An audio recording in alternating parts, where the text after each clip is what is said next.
से लिपटा हुआ एक महान अग्निस्तंभ आकर स्थापित हो गया, जिससे दोनों देवताओं के दिव्यास्त्र स्वयं ही शांत हो गए।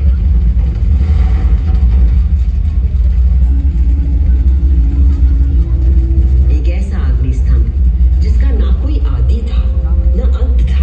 दोनों देवों ने अनुभूत किया कि स्तंभ के पीछे निसंदेह कोई अद्वितीय अलौकिक शक्ति निहित है।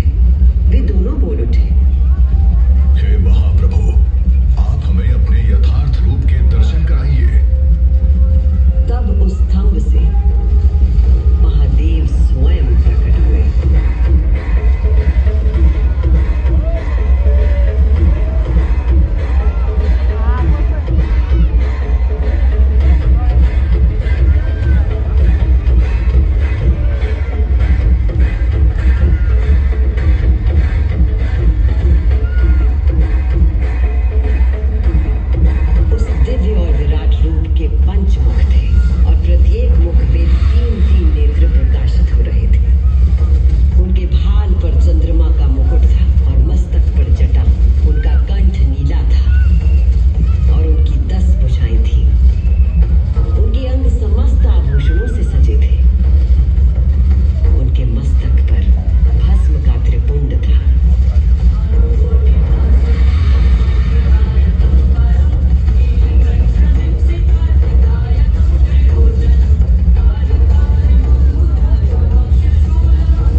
शिव ने लिंग का रूप धारण किया।